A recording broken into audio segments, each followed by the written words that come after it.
इसके अलावा भगवान की पहचान होती है, भगवान के लक्षण होते हैं, भगवान के गुण होते हैं। भगवान मुर्दों को जिंदा करता है, ये गुण होते हैं भगवान के, अन्यथा कौन भगवान को पूजेगा। भगवान वो है जो मुर्दे को जिंदा कर दे, भगवान वो है जो निर्धन को धनवान बना दे, भगवान वो है जो रोगी को स्वस्थ कर दे, भगवान वो है जो बांझ को बेटा दे दे, भगवान वो है जो निर्धन को माया दे दे, उसको भगवान कहते हैं। इसलिए दुनिया मंदिर में, मस्जिद में, चर्च में, गुरुद्वारों पे, पहाड़ों पर उस भगवान को खोजने के लिए चक्कर काटती रहती है। लेकिन भगवान को जानवर थोड़ी है जो पुजारियों ने मंदिर में बांध रखा है या मुल्ला मौलवियों ने उनको मस्जिद में बांध रखा है। भगवान जानवर नहीं है, भगवान कोई पशु नहीं है जो एक जगह वो बंध के रहता है। भगवान की यदि प्राप्ति करनी है, भगवान से यदि लाभ प्राप्त करने हैं, तो भगवान का जो नुमाइंदा होता है, और भगवान का नुमाइंदा स्वयं भगवान ही बन के आता है। जिसका काम उसी को साजे और करे तो मूर्ख बाजे। भगवान का काम इंसान नहीं कर सकता। इसलिए यदि आपको उस भगवान से लाभ प्राप्त करने हैं तो स्वयं भगवान धरती पर सतगुरु रामपाल जी के रूप में आए हुए हैं।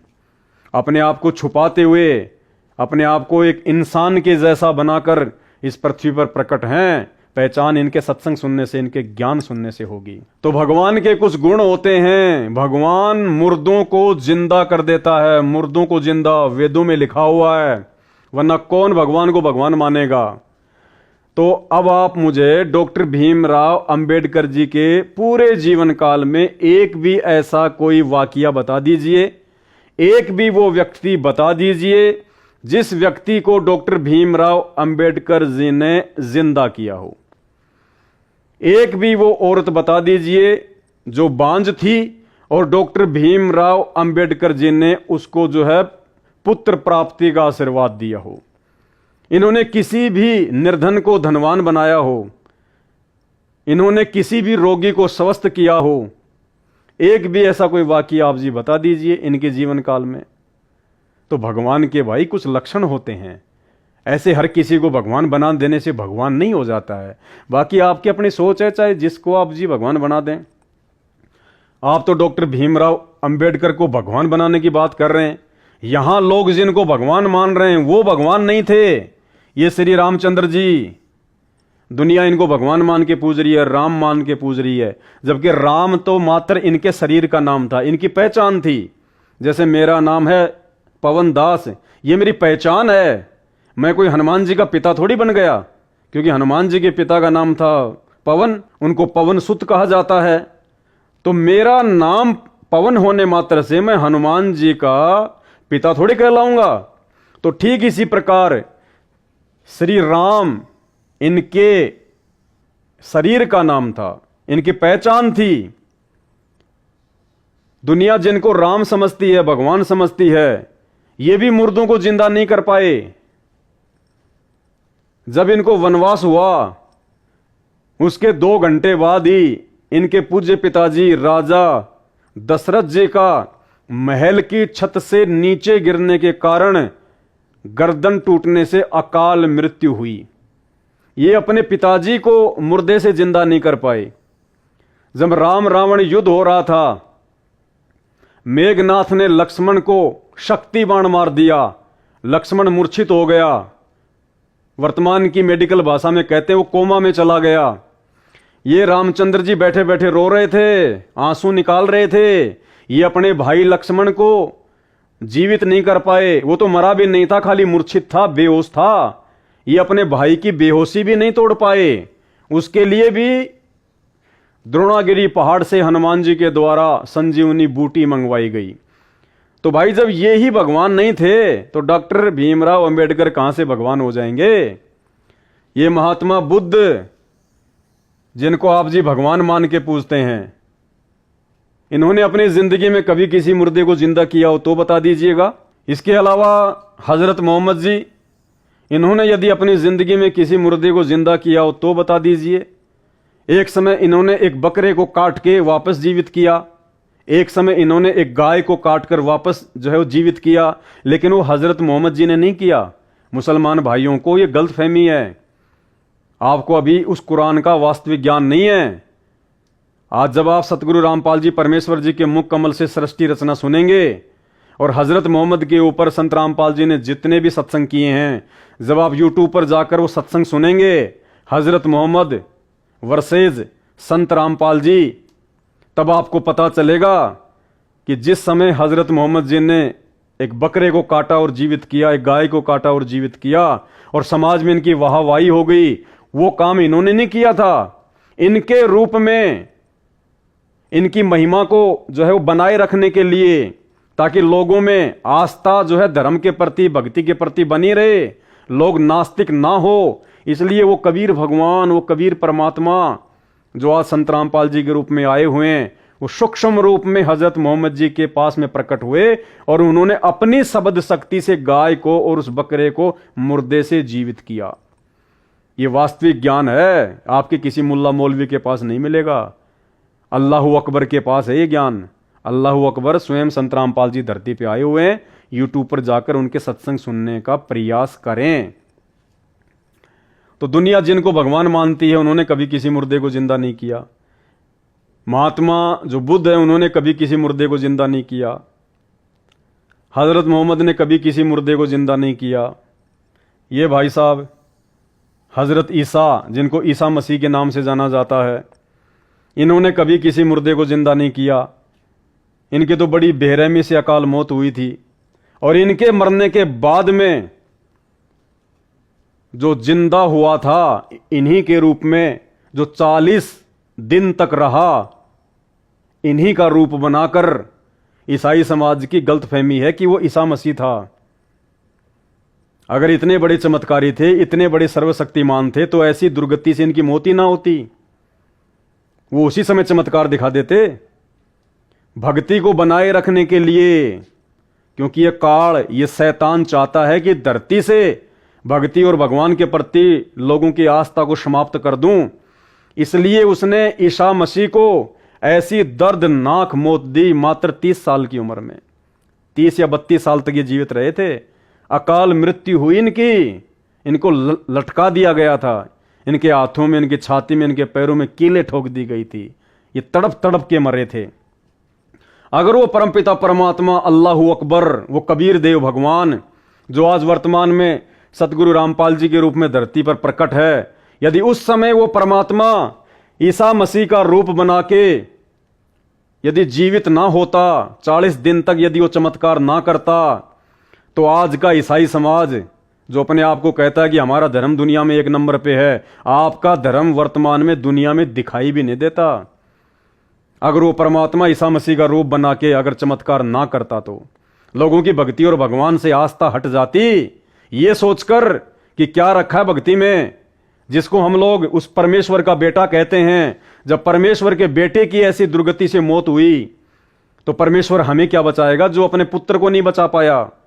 इसलिए भक्ति को बनाए रखने के लिए काल के षड्यंत्र से आप और हम आत्माओं को वर्तमान समय तक भक्ति से जोड़े रखने के लिए, क्योंकि वर्तमान में तो भगवान ने आना ही आना था, शास्त्रों में लिखा हुआ है, कबीर सागर में पहले से लिखा हुआ है, जब आवेगा 5505 तब ये वचन मेरा होगा साचा। 5000 और 500 जब कलयुग बीत जाए, महापुरुष फरमान तब जग तारन को आए। यानी कलयुग के जब 5500 वर्ष बीत जाएंगे, तो वो महापुरुष, वो कबीर भगवान स्वयं धरती पर इंसान रूप में वो प्रकट होगा, लोगों से भक्ति करवाएगा, उनको अपने सत्यलोक लेके जाएगा, उनका मोक्ष करेगा। तो वर्तमान समय तक परमेश्वर ने भक्ति को जिंदा रखना था, इसलिए ईसा मसीह के रूप में वो कबीर देव भगवान स्वयं ही जीवित हो उठे और उन्होंने चमत्कार किए 40 दिन तक, जिसके चलते आज ईसाई समाज जीवित है, वरना इस ईसाई समाज का तो नामो निशान भी नहीं मिलता। ये श्री कृष्ण जी, ये अपने जीवन काल में किसी मुर्दे को जिंदा नहीं कर पाए, किसी को जिंदा नहीं कर पाए। ये महाभारत के युद्ध में इनका सगा भांजा अभिमन्यु, क्योंकि श्री कृष्ण जी अर्जुन के साले थे, अर्जुन की शादी श्री कृष्ण जी की बहन सुभद्रा से हुई थी, और महाभारत के युद्ध में अभिमन्यु को कौरवों ने चक्रव्यूह में फंसाकर मार दिया था। सुभद्रा रो रही थी अपने भाई के सामने खड़ी होकर, जिसे आप भगवान कहते हैं, श्री कृष्ण जी कहते हैं, विष्णु का अवतार कहते हैं। इनकी बहन सुभद्रा इनके पैर पकड़ के रो रही थी कि हे केशव, कम से कम अपने भांजे को जो जीवित कर दे, अपने भांजे को तो जीवित कर दे। ये अपने भांजे को भी जीवित नहीं कर पाए। तो सोचिए आपके बच्चे क्या लगे इनके। अरे जो अपने सगे भांजे को जीवित नहीं कर पाया, वो आपके 100 रुपए का प्रसाद बांटने से, मंदिर में घंटियां बजाने से आपका क्या लगे भाई? आपका क्या बचा देगा? विचार करो इन बातों का। तो भाई और बहनों, जब ये भगवान नहीं हो पाए, संपूर्ण भगवान नहीं हो पाए, पूर्ण भगवान नहीं हो पाए, ये भगवान की आत्मा ही थी ये सारी, ये ऊपर के लोकों से आई थी और इन्होंने आम व्यक्तियों से हटकर थोड़े बहुत कोई अच्छे जो कर्म थे वो इन्होंने किए, जिसके चलते आम व्यक्तियों में, आप और हमारे अंदर समाज में जो है इनकी महिमा बन गई और हमने इनको भगवान के रूप में मानना इनको शुरू कर दिया, इनको पूजना शुरू कर दिया। जबकि आप इस बात से अपरिचित हैं, अगर ये भगवान थे तो भगवानों की ऐसी दुर्गति नहीं होती है। अरे भगवान का भी यदि अंत समय ऐसा होगा तो आम व्यक्तियों का क्या होगा? जैसे श्री रामचंद्र जी, पूरी जिंदगी जब तक ये रहे इन्होंने कष्ट उठाए, कभी लोगों ने इनको ठंडा पानी नहीं पीने दिया। राजे करने का समय आया तो खुद की सौतेली माता कैकेयी ने इनको 14 साल का वनवास दिलवा दिया।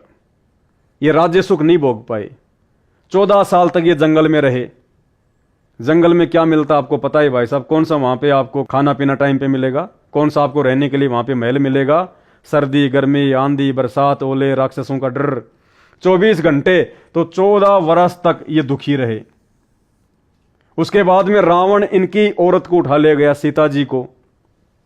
10 साल सीता जी रावण की जो है वो कैद में रही, उसके बाग में रही। बड़ी मुश्किल से लाखों करोड़ों लोगों को मरवाकर रावण से युद्ध करके वापस ये सीता जी को लेके आए। थोड़े दिन बाद इन्होंने एक धोबी के कहने से सीता जी को भी जंगल में निकाल दिया। फिर ये महा दुखी हो गए। अरे जो व्यक्ति अपनी पत्नी, अपने बच्चों से दूर हो जाए वो कभी सुखी हो सकता है क्या?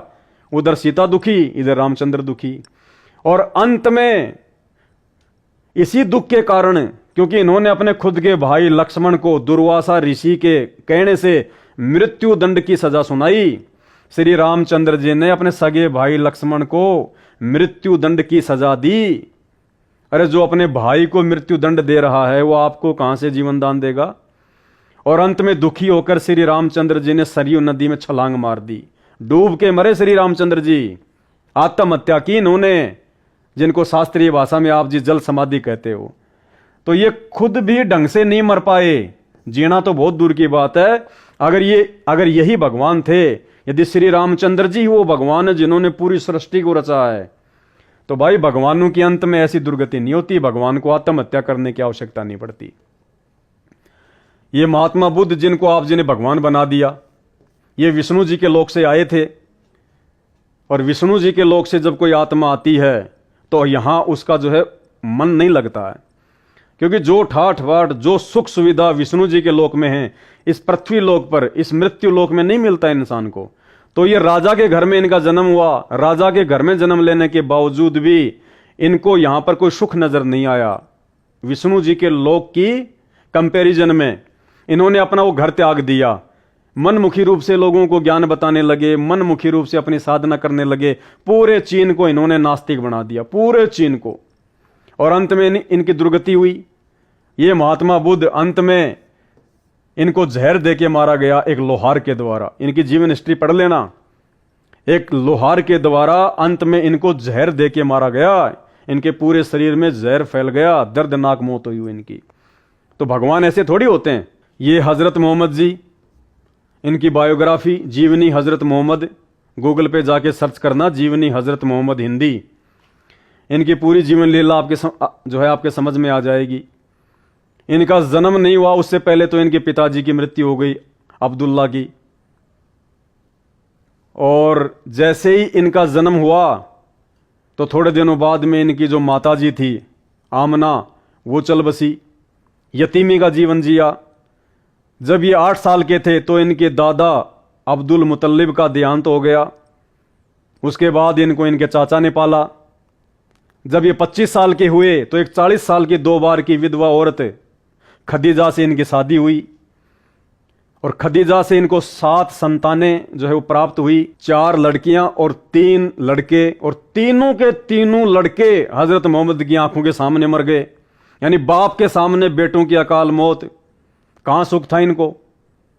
इनके अल्लाह ने इनको कहां जो है इनको सुख दिया? कैसे हम इनको अल्लाह कहें? कैसे हम इनको अल्लाह का जो है पैगंबर कहें? क्या अल्लाह कभी अपने पैगंबरों को ऐसे कोई दुख देता है क्या? और अंत में मात्र 63 साल की उम्र में हजरत मोहम्मद की दर्दनाक अकाल मौत हुई।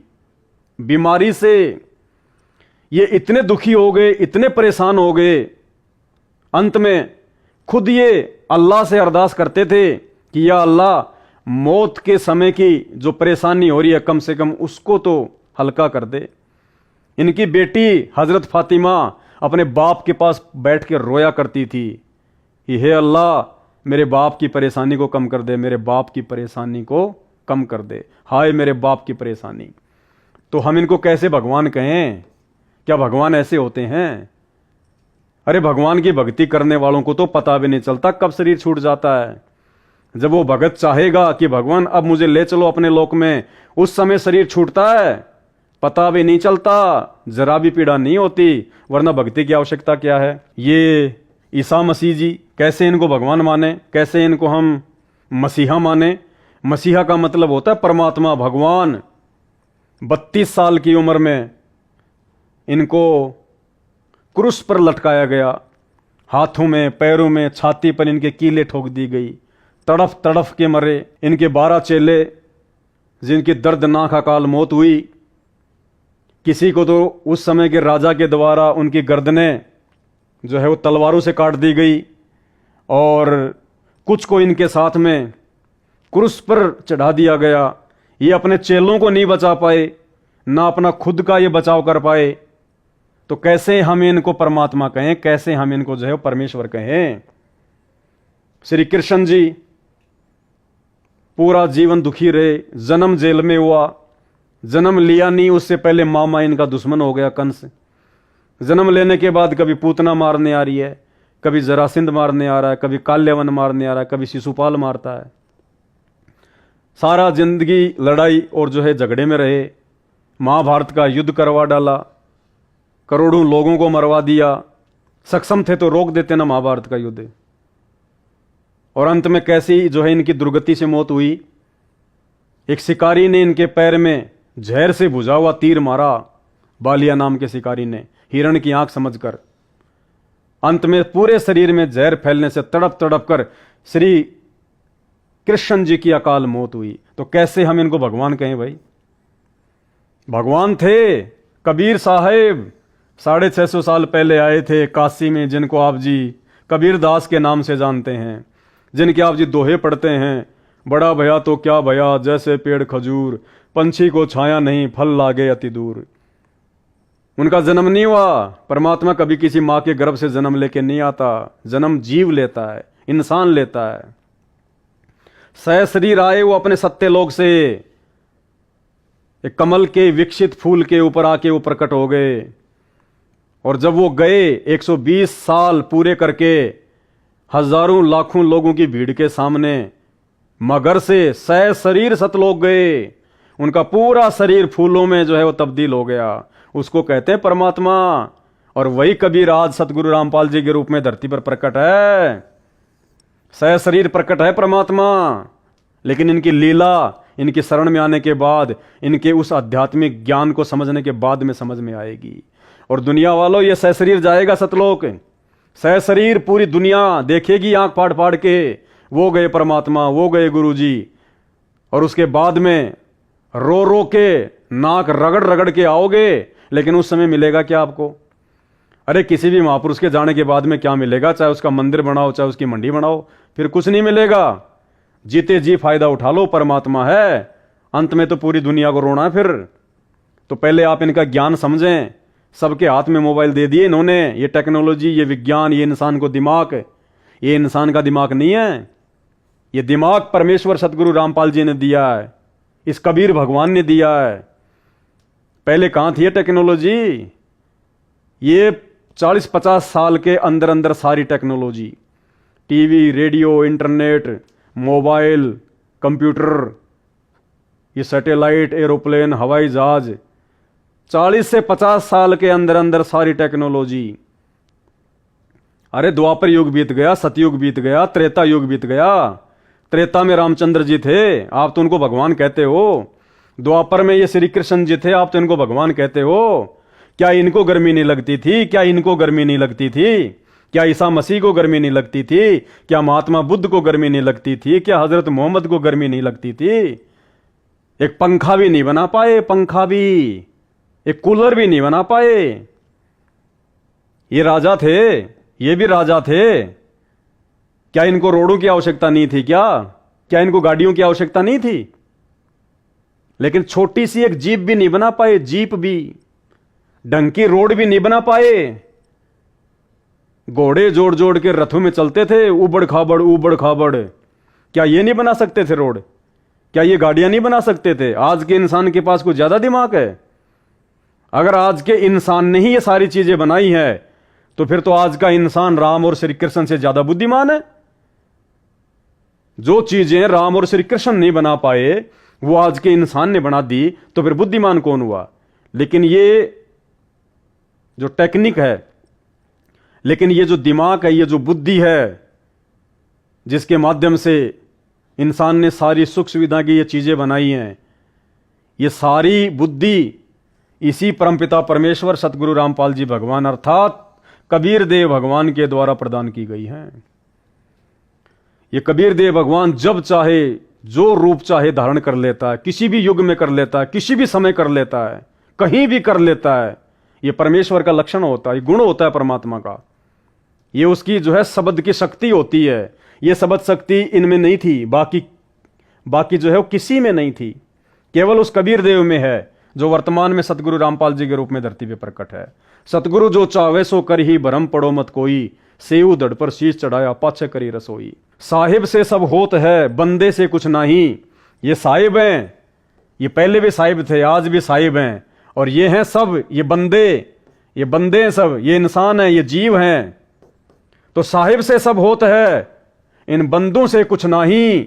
ये राई से पर्वत कर दे, फिर पर्वत से राई। परमात्मा कुछ भी कर सकता है। तो इन सब की जीवन हिस्ट्रियां जो हैं बन चुकी हैं, इनका इतिहास बन चुका है। ये कहां तक के भगवान थे, इनका इतिहास बनना बाकी है। और 650 साल पहले जब ये आए थे, तो इनका इतिहास बन चुका है। कबीर सागर लाखों मुर्दों को जिंदा किया, हजारों कोडियों के शरीर को इन्होंने स्वस्थ किया, ऐसे ऐसे चमत्कार दिखाए इन्होंने, मुर्दों को जिंदा किया। सिकंदर लोदी, जो कि उस समय 650 साल पहले दिल्ली का बादशाह था, उसका धार्मिक गुरु था शेख तकी, जिसकी बेटी मर चुकी थी, 11 वर्ष की थी। उसको जो है कब्र में दफना दिया गया था। 11 दिन के बाद में इस कबीर देव भगवान ने शेख तकी की बेटी को उस कब्र से बाहर निकाल के जो है वो जिंदा किया। ऐसे ऐसे ना जाने कितने उदाहरण। पंडित रामानंद जी, जिनकी कटी हुई गर्दन को जो सिकंदर लोदी ने जो है काट दी थी, सिकंदर लोदी के सामने उस कबीर देव भगवान ने उस पंडित रामानंद जी की कटी हुई गर्दन को उसी समय जोड़ दिया। ना हॉस्पिटल, ना डॉक्टर, ना ऑपरेशन, ना मेडिसिन, कुछ भी कर सकता है भगवान। ये उसके गुण होते हैं। अब इनमें से एक भी गुण बता दो डॉक्टर भीमराव अंबेडकर जी का, एक भी अगर गुण हो तो, एक भी इन्होंने मुर्दे को जिंदा किया हो, किसी भी बांझ को इन्होंने बेटा दिया हो, निर्धन को इन्होंने जो है धनवान किया हो, कोडी को इन्होंने स्वस्थ शरीर दिया हो, और अंत में इनके साथ में क्या हुआ? वही हुआ जो इनके साथ हुआ। इनको भयंकर भयंकर 3-4 बीमारियां लग गई थी, आगे दिखाएंगे आपको। भयंकर भयंकर 3-4 बीमारियां, शुगर, इनको भयंकर बीमारियों से इनकी मौत हुई। तो भगवान की बीमारी से मौत होती है क्या? अगर आपके नजरों में डॉक्टर भीमराव अंबेडकर भगवान है, तो भगवान की बीमारी से मौत होती है क्या? भाई, आप दलित समाज के भाई रामचंद्र जी को नहीं मानते, आप इनकी पूजा नहीं करते, भगवान नहीं मानते, आप श्री कृष्ण जी को भगवान नहीं मानते, तो भाई जैसी मौत इनकी हुई वैसी मौत इनकी हुई।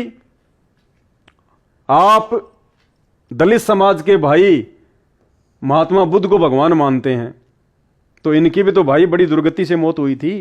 पूरे शरीर में जहर फैल गया था, इनको जहर देके मारा गया था। और वैसा ही हाल अंत में डॉक्टर भीमराव अंबेडकर का हुआ। इनकी भी मृत्यु जो है वो बीमारियों से हुई।